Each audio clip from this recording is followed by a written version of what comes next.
Pension వచ్చిందా ఈ month? ఇంటికి తెచ్చి లేదా వాలంటీర్? ఎందుకు 3 రోజులకు తెలుస్తారంట, సచివాలయం కూడా ఇస్తారంట. సచివాలయం ఎక్కడ మాకు ఇక్కడ లేదు, ఆటోలు లేవు, ఏం లేవు, మాకు అది ఏం కావాలి. ఇంతకుముందు ఎట్లా వచ్చేది? ఇంతకుముందు ఇంటి దగ్గరికి వచ్చేదా? ఇంతకుముందు ఎలా వచ్చేది? ఇంటికి వచ్చి ఇచ్చిపోతారు మహానుభావులు. కొంచెం ముందుకు బా. ఇప్పుడు ఏమైతుంది? వాళ్ళ పేరు చెప్పుకొని వాళ్ళంటారు బాగా ఇస్తాంది నాయన, ఇంటికాడికి వచ్చేయ ఇప్పుడు అసలేమో చేత కాదు. ఆమెకి భూమి పుట్టేయట్లేదు కదా, కొడుకు చూస్తున్నాడా, నేనే చూస్తానా? ఆ పింఛని వస్తుంది, నెలకు పింఛని వస్తుందని ఆ పొగాకోడికి, మాట్రాలోడికి, కూరగాయలోడికి అన్నింటికి నేను అవి చూస్తూ ఆడిచ్చిన 3000 రూపాయలు చాలకపోతే ఇంకా 500, 600 అప్పు చేస్తాను. ఇప్పుడు పింఛని దొరకలేదు, రాసిన ఇంటికాడికి తెచ్చిస్తున్నాడా, అది బంద్ చేశారు. ఇప్పుడు పింఛని రాలేదు, మరి ఇంకా నారా లోకేష్, చంద్రబాబు నాయుడు వాళ్ళు వచ్చిస్తారా? లేకపోతే ఇప్పుడు మా ముసలి దానికి పట్టుకొని కానీ ముష్టి అడుక్కోవాలరా? అన్న కొడుకులు యానా కొడుకు ఈ రకం చేస్తున్నాడు. దానికి సచివాలయం ఏమని చెప్పాడు చంద్రబాబు? సచివాలయంకి వెళ్ళడానికి ఇప్పుడు సచిన్ దానికి ఎత్తుకొని వెళ్తాను నేనా వెళ్ళిపోతానా?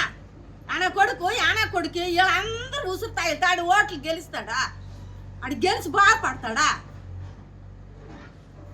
ఆ తగిలుతుంది ఇలాంటి ఉసురు మాత్రం. అప్పుడు 10 సంవత్సరాలు ఏర్పాటు చేశాడు ఆ చంద్రబాబు నాయుడు అన్నటప్పుడు కానీ అన్నట్టు ఈ రకం కానీ ఇచ్చుందిరా బాగుండు. అప్పుడు ఇంకల్లా దేవత ముష్టిదా ఈ పంచాయతీకి, బగాబిండి పంచాయతీకి ఒక సీఎఫ్ ముష్టి దానికి పెట్టాడు. ఈ పెదల సొమ్ము తినుకోని అది ఇచ్చింది భీము. ఏకులేసి పరిగెడితే ఒక్క రోజు కానీ ఎవరితో బాగాలేదో ఒక ఊరికి వెళ్ళి ఉండిపోయి మరుసటి రోజు వెళ్తాడు ఆ బియ్యం లేవు. ఏమంటే నీ బియ్యం ఎక్కడికి వెళ్ళిపోయినాయి అనగన్నాడు. ఈ 10 సంవత్సరాలు ఏలుబడి చేసి అంత ఇచ్చాడు. ఇప్పుడు ఏదో ఈ జగన్మోహన్ రెడ్డి వచ్చినాడు, ఇస్తున్నాడు ఇంటింటికి బియ్యము, పింఛని అని ఆశపడితే ఇది లేదు, అటు కూలికి వెళ్ళలేదు దానికి వదిలేసి ఆయన కింద సేవ చేస్తానంటే ఇప్పుడు అన్నింటికి ఆశపడడం. పొగాకు లేదని గొల్లు, మాత్రం లేవని గొల్లు, ఎక్కడి నుండి నేను తెచ్చిస్తానని వదిలేసి కూలికి వెళ్ళలేకపోతే నేను ఎక్కడికి వెళ్తాను రా? ఏం బాగుపడిపోతాడు రా ఓట్లేసి? ఆయన కొడుకు అని ఎక్కడికొస్తే మొఖాన్ని ఊసేస్తాను నేను. ఆ మాట ఈ మాట చెప్పి దాన్ని కొట్టించేసినాడు. ఇప్పుడు పింఛన ఇళ్ళకి ఎత్తుకొచ్చేసి చేసింది చంద్రబాబు నాయుడు కదా. ఇంకెవరు? చంద్రబాబు నాయుడే చేసింది. చంద్రబాబు నాయుడు వస్తే వాన కురదు, పైరు పండదు. బోబాకులో మనం పోయి పెళ్ళకూరులో చెప్తూ కుట్టించుకోవాలి సందాల దాకా. నా కొడుకు వచ్చినాడు అనుకో జగన్, బంగారాలా మన ఇంటికి వస్తాయి, అన్నీ వస్తాయి. మంచి చేసినాడు కానీ చెడు చేయలే. వాళ్ళ నాయనకి తరంలో నుండి కూడా బాగా మంచి మనకేం కావాలో మన ఇళ్ళకి వచ్చినాయి. 18,000 పడ్డాయి. పింఛన్ ఇచ్చినాడు. ఏదో మనకు ఇంకేమన్నా కావాలని ఆయన అంటే ఆమెకు కూడా ఏమన్నా సహాయం చేస్తానేమో అన్నాడు. అన్నీ చేసినాడు. ఈ చంద్రబాబు నాయుడు దున్నపోతున్నట్టున్నాడు.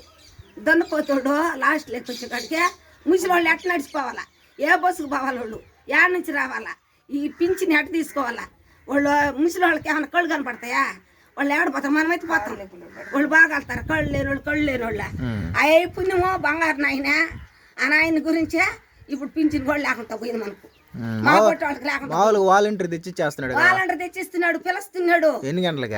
4కి 3కి కూడా లేకొట్టేది లేండమ్మా పింఛన్ ఇస్తామని. అయ్య మా మహానుభావుడు పుణ్యము చంద్రబాబు నాయుడు. అట్టోడు చంద్రబాబు నాయుడు అట్టోడు రానే బళ్ళే వాడికేనే వేయము. ఆ జగన్ గెలుస్తాడు ఈసారి. జగనే జగనే జగనే జగనే జగనే. ఈరోజు 1వ తారీఖు కదా, పింఛన్ ఇచ్చినారా? 1వ తారీఖు ఆడిస్తారు నేను చంద్రబాబు నాయుడు పవన్ కళ్యాణ్ పుణ్యము. అవి చచ్చినాయని ఆడస్తున్నారు ముసలి వాళ్ళందరూ. ఎందుకనంటే వాళ్ళు 4కి 3కి లాగొట్టి జగన్ ముందు తలుపు తట్టించినట్టు అవాతాతలకి అని చెప్పినట్టు. వీళ్ళు ఏమని చెప్పినారు? అత్తర కోసం ఇప్పుడు ఇస్తే వెనక పడిపోతుంది, రేపు ముందుకు వస్తుంది, ఈయనే గెలుస్తాడని. మనం గెలద్దాము వాళ్ళు ఓడిచ్చేద్దాం అంతలే. ఆయన ఎప్పుడైతే తలుపు తట్టించినాడు ఆయనే మాకు, మా బిడ్డ అయినా, మా కొడుకు అయినా, మా అల్లుడైనా, మా చిన్నాయన పెదనాయన ఎవరైనా సమస్తం జగను.